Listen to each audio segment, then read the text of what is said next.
vamos ler palavra de Deus no Evangelho segundo Marcos. Evangelho segundo Marcos, no seu capítulo de número 10. Marcos 10, no verso de número 46. Marcos 10, 46. Marcos, um dos evangelistas, um dos 4 que escreveram os evangelhos na Bíblia Sagrada, era um discípulo de Pedro. Para muitos estudiosos da Bíblia, o Evangelho segundo Marcos também poderia ser chamado de o Evangelho segundo Pedro. Ele era um discípulo, ele era, como dizer assim, ele tinha Pedro como um mestre, e deixou um relatório muito preciso dos evangelhos, principalmente em Marcos. Jesus é apresentado como o Messias que veio para curar, para libertar, para fazer prodígios e maravilhas. Por exemplo, entre os 4 evangelhos da Bíblia, no de Marcos, você vai ver o maior número de milagres, porque Marcos, ele nem conta a história do nascimento de Jesus, ele já vai direto ao ministério público de Jesus. Ele quer mostrar esse homem que nós vimos ele é o Filho de Deus, ele é o Deus em forma humana. Esse é o propósito do Evangelho de Marcos. E nós vamos ler um milagre de Jesus, registrado no seu capítulo 10, no verso de número 46. Vocês acharam? Marcos 10, 46, alguns estão usando celular e outros usando celulose, não é isso? Celulose, papel, a sua Bíblia Sagrada, né, irmã Lourdinha?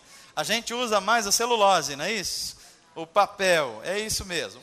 Diz assim, palavra de Deus, Marcos 10, verso 11, cujo título é: O cego Bartimeu recupera a visão.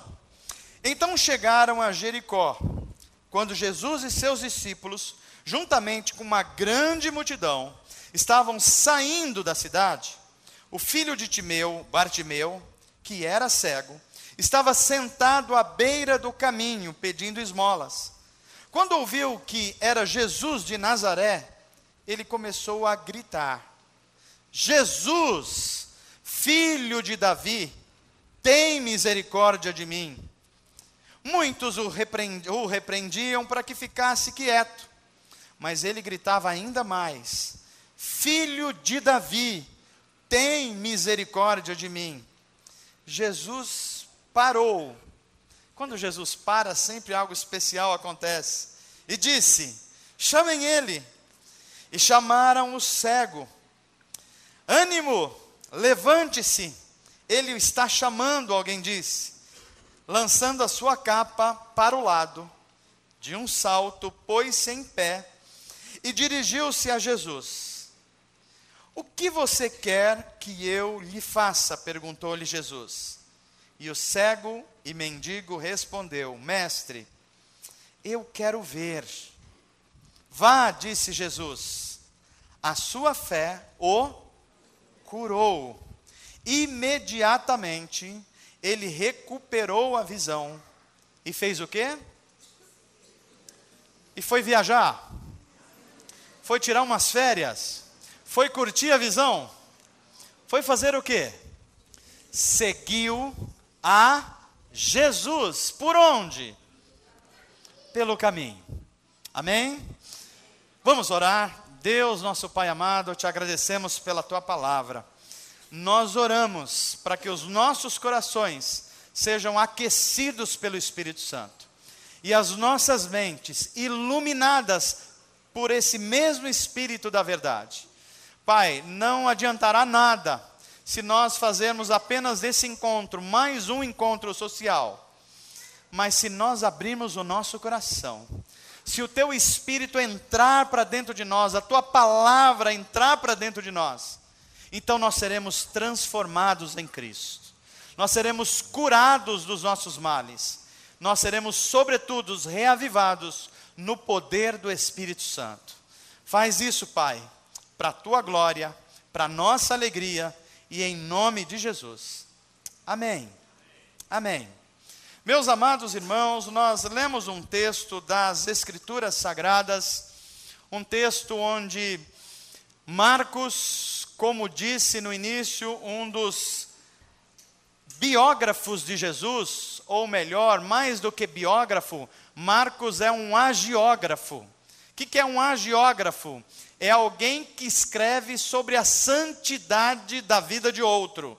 E é o que Marcos faz. Ele escreve sobre a santidade da vida de Jesus. E como disse também, ele está preocupado em mostrar que esse Jesus, o Messias, é aquele enviado de Deus, é aquele que os profetas disseram que quando ele viessem, os cegos veriam, os coxos andariam, e os que estavam doentes seriam curados. Ele estava preocupado em mostrar que a profecia do Antigo Testamento se cumpria em Jesus de Nazaré. E Marcos nos relata um milagre de Jesus. Quando Jesus está passando por uma das cidades da antiguidade, chamada Jericó, Marcos está dizendo que Jesus estava saindo, Lucas diz que ele estava chegando. Ou saindo ou chegando, Jesus, onde chegava, ele causava um certo alvoroço no ambiente. Por quê? Porque as pessoas sabiam que onde Jesus estava, algo especial ia acontecer. Sabe de uma coisa? Deixa eu dizer logo de frente para você, Jesus está aqui hoje. E porque Ele está aqui, algo de especial já está acontecendo desde o começo desse culto. Alguns de nós podem entrar e sair e não entender que Jesus está aqui. Outros de nós podem ser profundamente impactados pela presença de Jesus no nosso meio.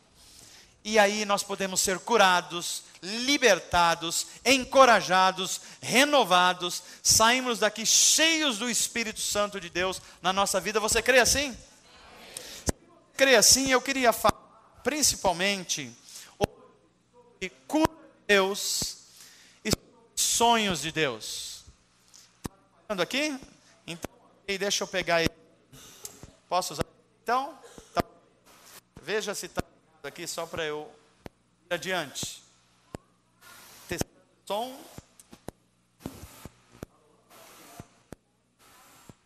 Alô? Isso. Estão me ouvindo bem? Agora está melhor, né? Pois é, eu queria falar hoje a vocês de um Deus, através de Jesus Cristo, que cura, mas um Deus que não só nos cura naquilo que nós o pedimos para ser curado, mas um Deus que nos cura integralmente. Deus que nos cura em todas as dimensões da nossa vida. Mas eu quero também falar de sonhos. Você é alguém que tem sonhos? Quem tem sonho aqui? Você tem poucos ou muitos sonhos? Muitos sonhos? Agora, deixa eu perguntar a vocês, que tipo de sonho que você tem? Hã? Que tipo de sonho povoa a sua mente? Ou melhor ainda, o que ou quem estão incluídos nos teus sonhos? Esses sonhos que estão na sua mente, você tem certeza que eles são sonhos que estão alinhados com a vontade de Deus? Como é que a gente sabe se aquilo que a gente quer muito, se aquilo que a gente sonha, tem a ver com a vontade de Deus? Porque pode ser que a gente tenha algo que a gente acha de sonho, mas é apenas um devaneio. Diz para quem está perto de você, sonho é diferente de devaneio. Devaneio é uma coisa, sonho é bem diferente. O que é um devaneio? Devaneio é quando você viaja na maionese. Isso é um devaneio. É quando você tem algumas coisas que passam pela sua cabeça, mas normalmente elas são depois de uma noite que você comeu feijoada. Você comeu feijoada e foi dormir. Aí você tem uns sonhos estranhos. Você sonha com um cachorro com jeito de leão.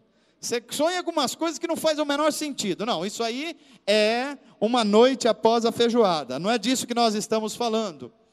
E devaneio também é aquilo que é implausível que você vá conseguir transformar num projeto. Por exemplo, alguns de nós têm sonhos de ser Silvio Santos. Olha aí, você está vendo? Então, isso é mais um devaneio, né? Isso é mais um devaneio.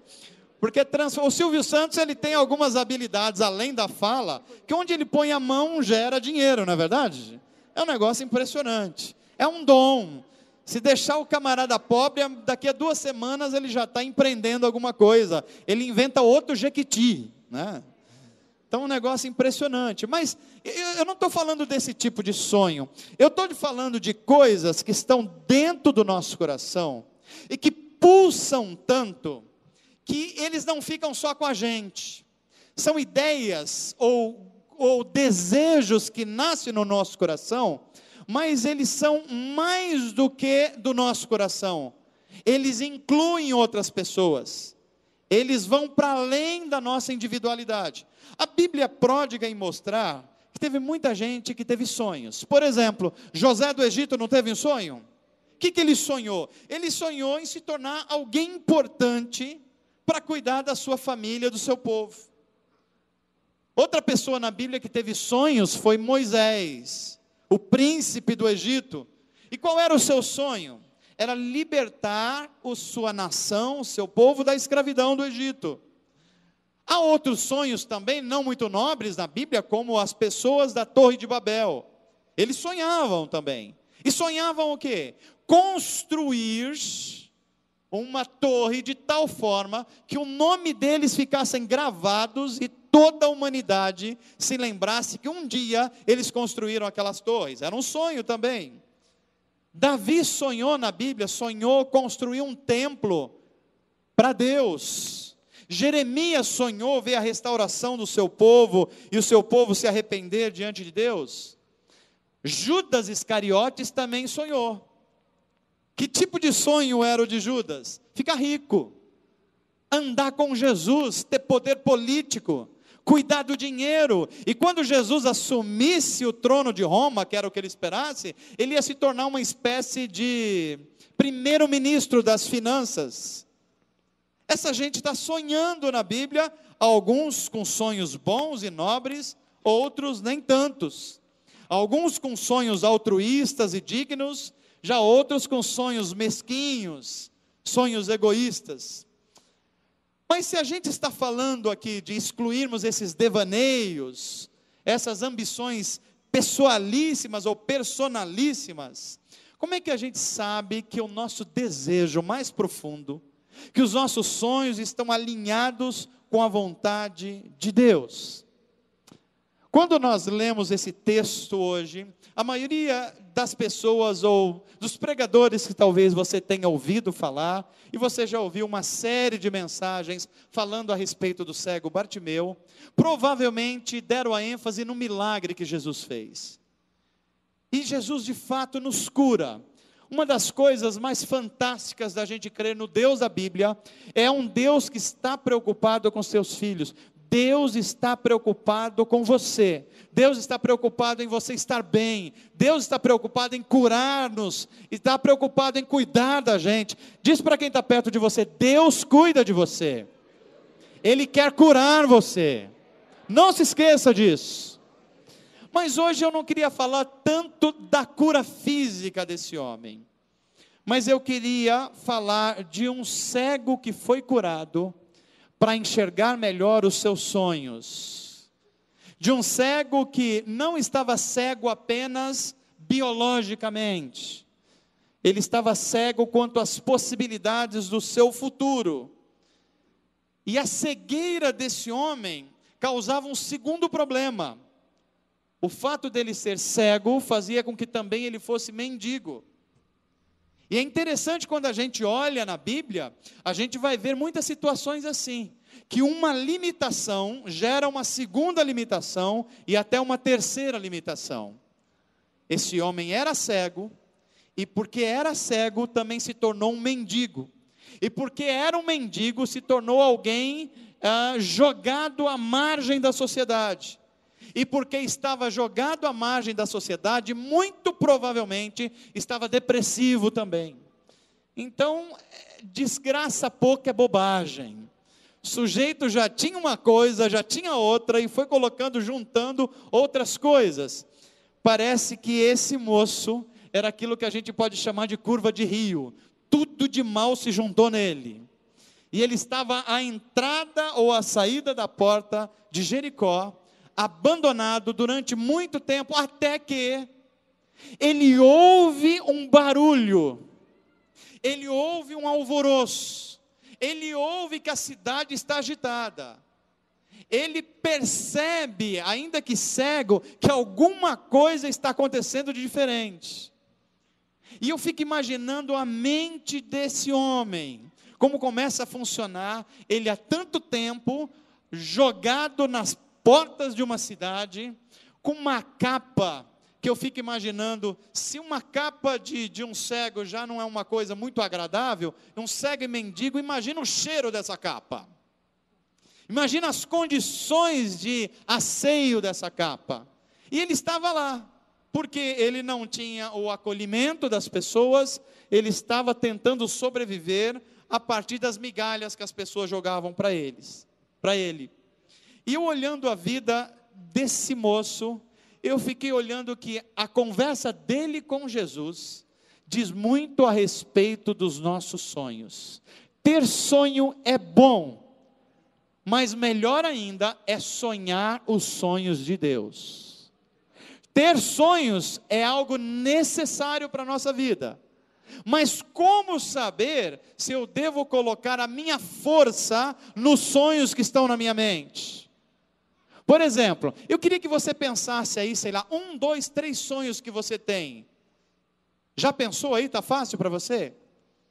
Agora, você tem certeza absoluta que esses sonhos que você sonha têm alinhamento com a vontade de Deus para você? Alguém que você quer ser, alguma coisa que você quer ter, alguma coisa que você anela e almeja muito, será que esses sonhos têm um alinhamento com a vontade de Deus para você? Como é que a gente pode saber que o que a gente está sonhando está alinhado com os propósitos de Deus? Diga assim comigo: eu quero sonhar, mas eu preciso sonhar os sonhos de Deus. Como é que a gente sabe que está sonhando os sonhos de Deus e a gente pode colocar toda a nossa energia para que esses sonhos se cumpram? A primeira coisa que eu aprendo com esse texto desse cego Bartimeu é que para a gente ter os nossos sonhos realizados, nós precisamos estar no lugar certo.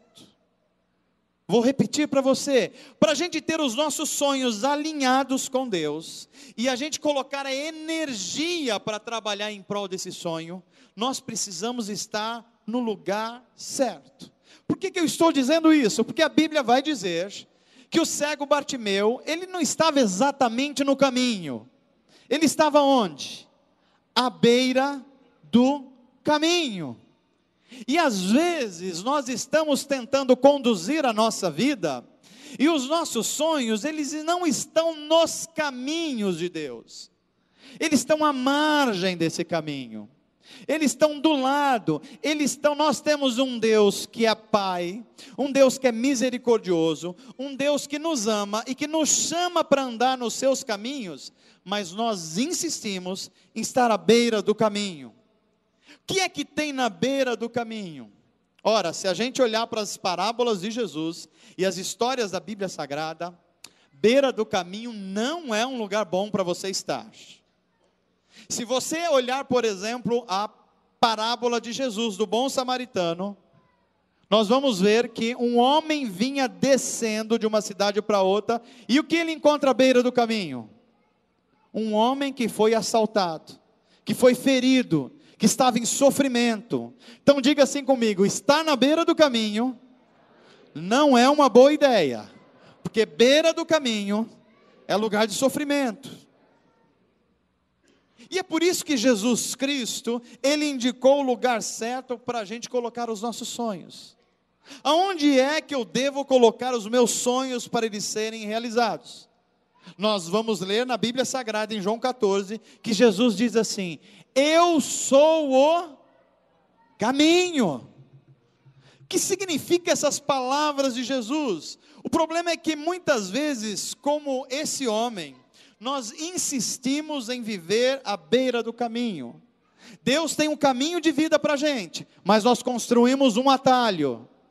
Deus está preparando a gente para que os sonhos dele se cumpram em nós, mas nós queremos ser mais rápidos que Deus e queremos fazer alguns atalhos. E num afã de tentar fazer um outro caminho, nós vamos parar à margem do caminho. E a margem do caminho tem assaltantes, como na parábola. A margem do caminho é o lugar onde ficam os cegos, os doentes, os problemáticos, os que não têm alimento, os que não têm cuidado. Mas a palavra de Deus está nos indicando hoje, que se nós queremos ver os nossos sonhos realizados, nós precisamos primeiro entrar pela porta. E entrando pela porta, nós seguimos o caminho. Quem é esse caminho? A Bíblia vai dizer, mais especificamente Jesus, eu sou o caminho. Amém, gente? Diga assim comigo, Senhor Jesus, não deixa eu pegar atalho, não deixa eu pegar beco sem saída. Eu preciso andar pelo caminho, para que eu sonhe os sonhos de Deus. Se queremos ver os nossos sonhos realizados, nós precisamos andar pelo caminho, e o caminho não é apenas uma possibilidade, é uma pessoa. Nós precisamos andar em Cristo, por Ele, nele, para que os nossos sonhos sejam realizados. A segunda coisa que eu aprendo aqui é que se eu quero ter os meus sonhos realizados, além de eu andar pelo caminho, eu preciso ser verdadeiro diante de Deus. Uma das coisas mais impressionantes que nós vemos nesse texto bíblico é que este homem, ele usava uma capa. E essa capa é indicação de que há muitas coisas na nossa vida que na verdade elas não são sonhos. Elas são devaneios, como eu expliquei aqui no começo. E a gente vai colocando debaixo da gente, debaixo da vida da gente, como se a gente pegasse uma grande capa e fosse colhendo as migalhas que um cego e um mendigo vai pegando, e tudo que ele pega de migalhas, ele joga para debaixo dessa capa. Aliás, se você vê os andarilhos nas ruas de Osasco e de São Paulo, pode se perceber se não é assim. Dificilmente você vai ver um andarilho que esteja sem muita coisa, que esteja só com a roupa. Sempre ele está com um monte de penduricalhos. Ele está com uma caixa, ele está com um cobertor todo esfarrapado, ele vai guardando coisa dentro dos bolsos, ele vai com jornal aqui. Por quê? Porque isso são as migalhas da vida. Não há sonhos mais. O que há é uma sobrevivência. Quem tem sonhos não sobrevive, vive de verdade. Só quem vive nos devaneios é que vive sobrevivendo de um dia para outro. Diga assim comigo, Senhor Jesus, me dê sonhos, mas sonhos verdadeiros, para a glória de Deus. O texto diz assim, quando Jesus diz assim, chamem esse homem, Marcos registra assim, e ele, lançando a sua capa para o lado, de um salto, pôs-se de pé, e dirigiu-se a Jesus. Sabe o que eu aprendo aqui com o texto de Marcos? É que para a gente seguir a Jesus em verdade, nós precisamos jogar algumas capas que estão escondendo a gente de ser verdadeiramente quem nós somos. Eu fiquei imaginando aqui, que capas que eu posso incentivar na minha vida, que me impedem de ser verdadeiramente quem eu sou diante de Deus. E eu fiquei imaginando aqui que, se eu quero andar no caminho que é Jesus Cristo, eu preciso ser verdadeiro com Ele. Qual é o nosso problema?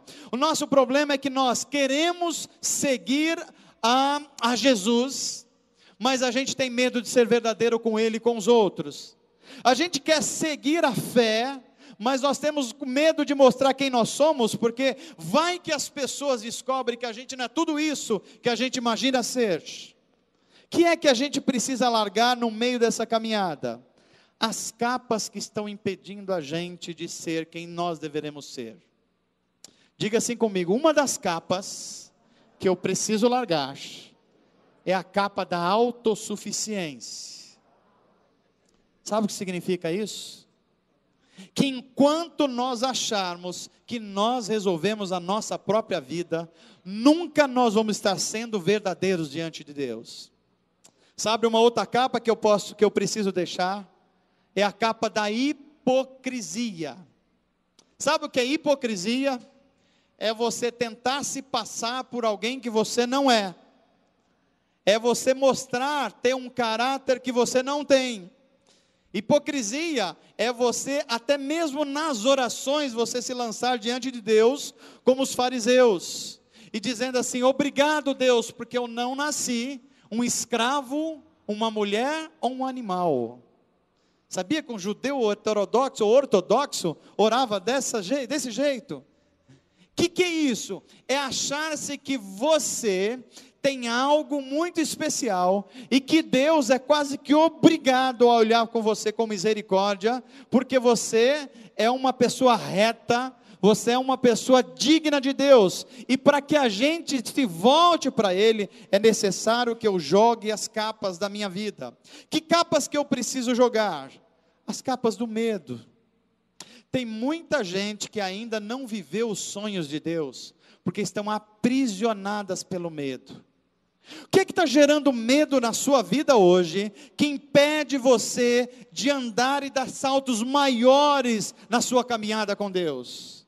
O que diante desse momento que eu estou falando está vindo à sua mente, de coisas que você queria fazer, de coisas que você quer fazer, mas você se sente travado, você se sente imobilizado, porque você pensa assim: se eu for fazer, eu não tenho mais idade para isso, eu não tenho formação para isso, eu não tenho condições de fazer isso, e a palavra de Deus está dizendo para você hoje: se você vai viver no caminho e na verdade que é Jesus Cristo, você precisa abandonar o medo em nome de Jesus.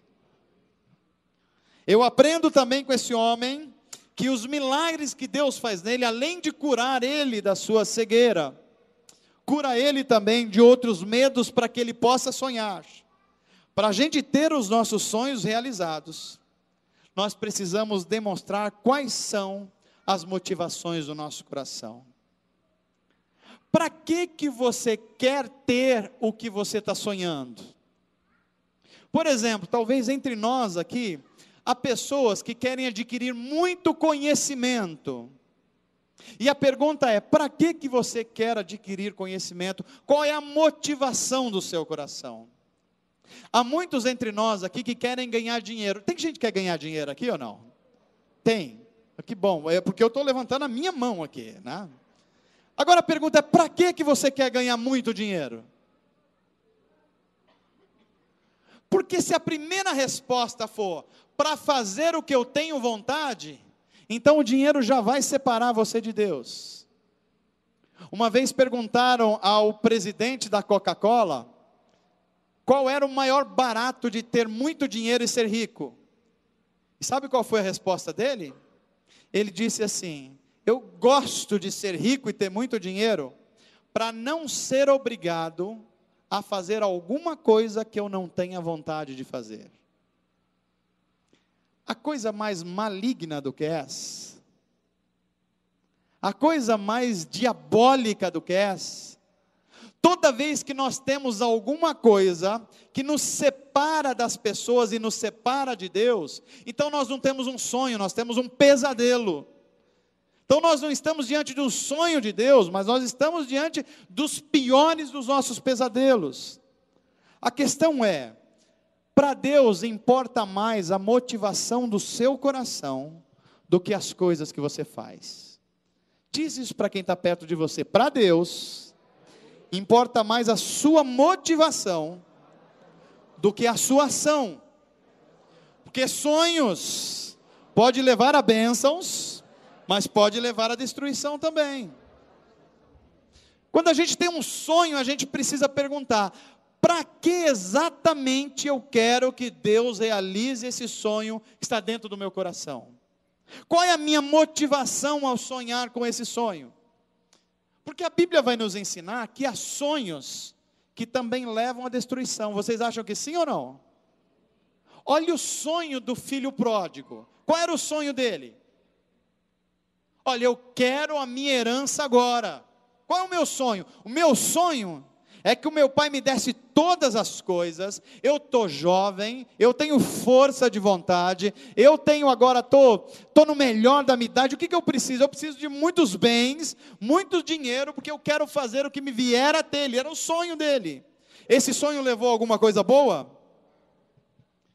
Esse sonho levou esse moço a comer com os porcos e desejar a comida dos porcos. Mas há sonhos que são aprovados por Deus. São aqueles sonhos em que nós colocamos a nossa vida como instrumento da vontade de Deus. Sonhos como esse de José do Egito, que sonhou ser governador de uma nação, para quê? Para ajudar o povo de Deus e para que o nome de Deus fosse honrado. Sonhos como o sonho de Davi, que sonhou vencer Golias o gigante, para que o nome de Deus fosse conhecido em todas as nações do mundo. Sonhos como o de Neemias, que sonhou construir um muro para proteger a cidade. Para quê?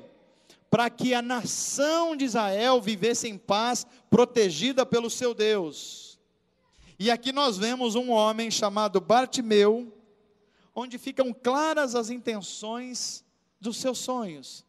O que ele queria como máximo da sua vida naquele momento? Ele queria ser curado, para poder sonhar, para poder fazer as coisas adiante, para poder pensar quais as possibilidades que ele tinha com a sua vida dali para diante. E a gente aprende com esse homem, que quando Jesus coloca as mãos sobre ele, e ele recupera a sua visão, então aflora nele um novo jeito de viver. Que jeito é esse? Ele entendeu que Jesus não era só apenas o caminho, ele precisava sair da beira do caminho. Ele entendeu que Jesus não era apenas a verdade, ele precisava jogar as suas capas fora para viver na verdade. Mas ele também descobriu que Jesus era a própria vida.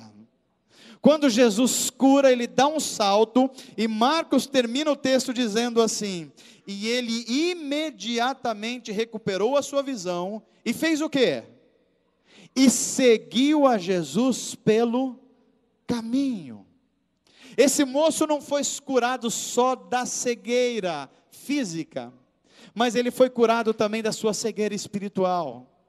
Ele compreendeu que o único modo de um ser humano ter os seus sonhos alinhados com o sonho de Deus, é quando ele faz de Jesus de Nazaré o seu caminho de vida.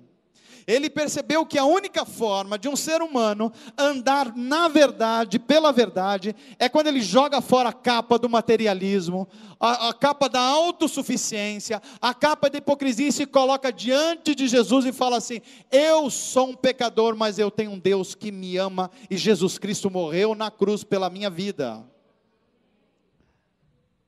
Esse moço também descobre que seguir a Jesus Cristo não é apenas você falar e confessar com a boca, mas é você viver um estilo de vida que alegra o coração de Deus. E eu caminho para o final dessa mensagem, dizendo a você: e como é que a gente pode testar se os nossos sonhos estão dentro dos critérios de Deus?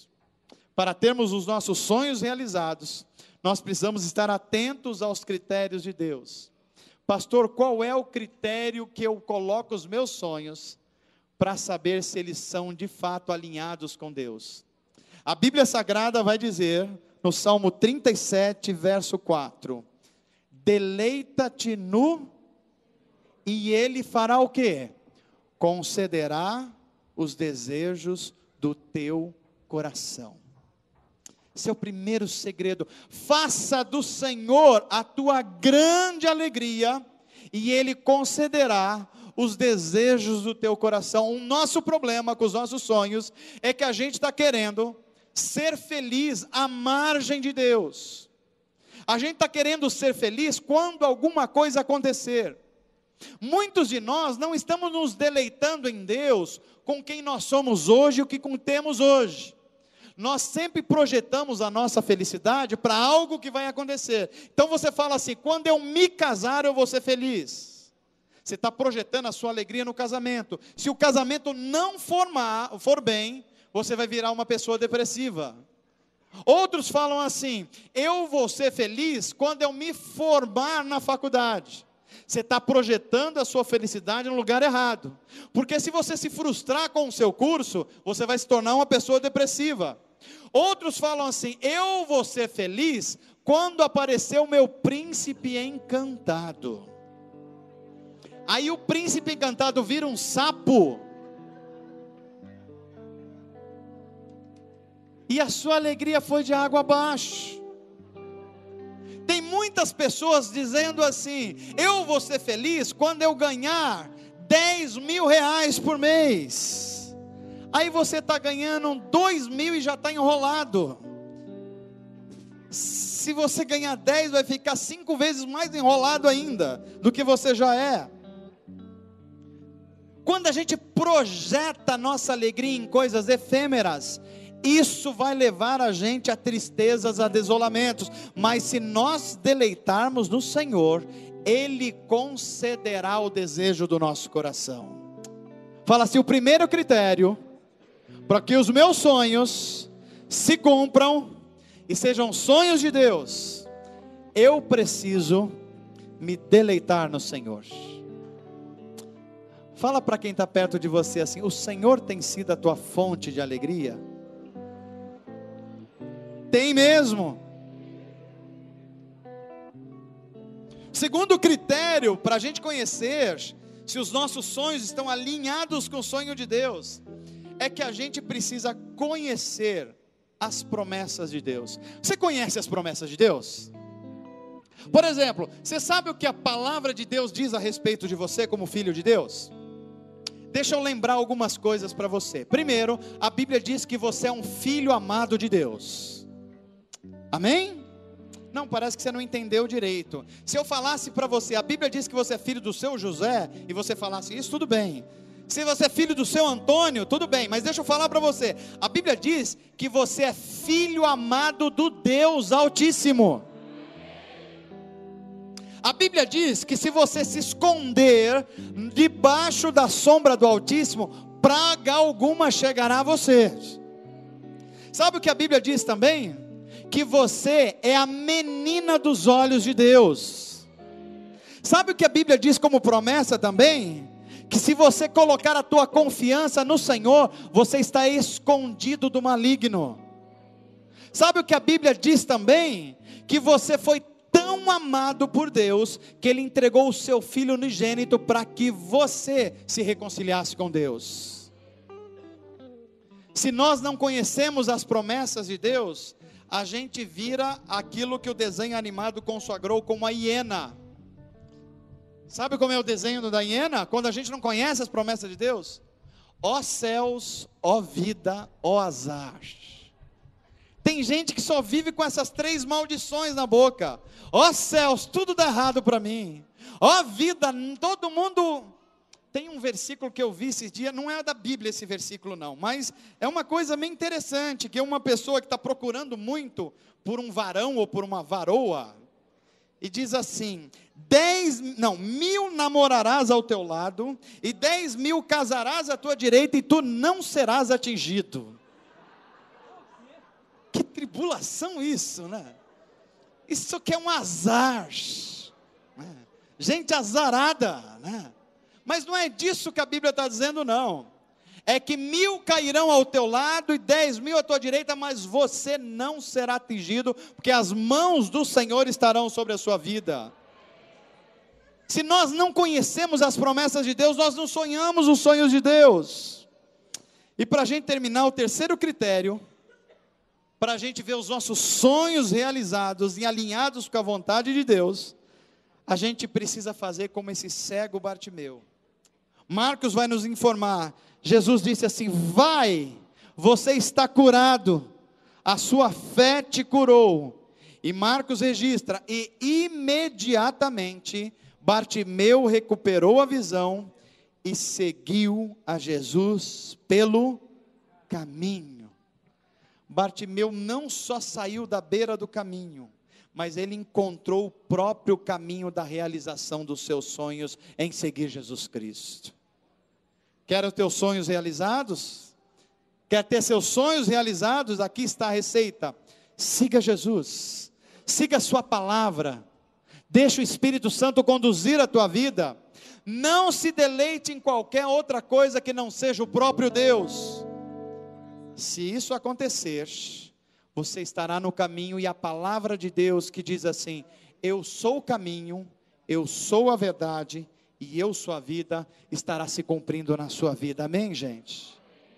Pastor, se eu fizer isso, eu não vou ficar vulnerável? Se eu entregar a minha vida a Deus, eu não vou ficar vulnerável demais? A melhor coisa que pode acontecer com você é você ficar vulnerável diante de Deus. Aliás, Deus ama pessoas vulneráveis. O próprio Jesus disse assim: vinde a mim os cansados e os oprimidos, porque eu os aliviarei. Em Jesus há segurança para o seu sonho, meu irmão. Em Jesus há conforto para os seus desesperos. Em Jesus há salvação e realização dos nossos sonhos. Por que você vai tentar as soluções desse mundo? Por que você está desesperado com a sua carreira profissional? Por que você está desesperado com os seus sonhos de formação? Por que você está desesperado com algumas coisas que você acha que vão trazer alegria para vocês? Coloca isso diante de Deus. Porque há sonhos que são nossos, mas não são de Deus, e portanto eles se tornam devaneios. Mas há sonhos que nós estamos sonhando, mas foi Deus que plantou no nosso coração. Tem gente aqui sonhando os sonhos de Deus? Deus plantou algumas coisas no seu coração? Leve isso a sério, sonhe isso. Pastor, o que vai acontecer se eu sonhar os sonhos de Deus? Nada e tudo. Nada no seguinte sentido, que você não vai necessariamente ter os elogios do mundo, você não vai ser uma pessoa necessariamente popular, mas ao mesmo tempo, você estará fazendo parte daquilo que é mais precioso em todas as áreas e eras. Você será parceiro de Deus na redenção desse mundo. Amém, gente? Vamos sonhar os sonhos de Deus? Tem sonhos no seu coração? Vamos alinhá-los com a vontade de Deus? Então está na hora de você sair da beira do caminho e vir para o caminho. Está na hora de você jogar sua capa como esse cego jogou, e se colocar assim verdadeiramente diante de Deus. E está na hora de, depois que Deus cumprir as promessas na sua vida, você começar a seguir pelo caminho, não tomar outros rumos não. A palavra de Deus é essa, a promessa de Deus é essa, que quando o Espírito Santo de Deus gerasse os sonhos em nós, os jovens teriam visões, os velhos teriam sonhos, porque o próprio Deus vai criar esses sonhos dentro do nosso coração. Qual é o seu sonho nessa noite? Será que o teu sonho é ter uma família de novo, junta, santificada em Deus? Qual é o teu sonho? Será que é uma crise com os teus filhos e você fala assim: eu queria tanto ter esse filho de volta nos caminhos do Senhor? Qual é o teu sonho? Será que você está diante de um processo de seleção profissional e você está pensando: será que esses sonhos têm a ver com os sonhos de Deus? Quais são os teus sonhos? É viver uma missão para o reino de Deus? É descobrir uma área ministerial e se lançar na presença de Deus? Qual é o teu sonho? É encontrar alguém que divida a sua vida com você e juntos vocês aprendam a se deleitar no Senhor e ter o Senhor como fonte de alegria? Qual é o teu sonho? Ter mais tempo para o reino de Deus? Qual é o teu sonho? É você se lançar ainda mais profundamente naquilo que Deus já tem falado para você. Eu quero encorajar você hoje a seguir esse caminho de vida que Jesus propôs, a lançar sobre Ele todas as nossas ansiedades. Por que mesmo, gente? Porque Ele tem cuidado de nós. Fala para quem está perto de você assim: sonhe. Quem está vivo sonha. Só morto não sonha mais, mas sonha o sonho certo. Os sonhos de Deus. E os sonhos de Deus são alimentados no nosso coração, para incluir pessoas, para se deleitar nele, em nome de Jesus, e para a glória de Deus. Amém. Que Deus te abençoe. Sonhe os sonhos de Deus e viva para a glória de Deus, em nome de Jesus. Nós vamos sair para a vida, nós vamos sair para a semana, nós vamos sair alimentando esses sonhos de Deus na nossa vida.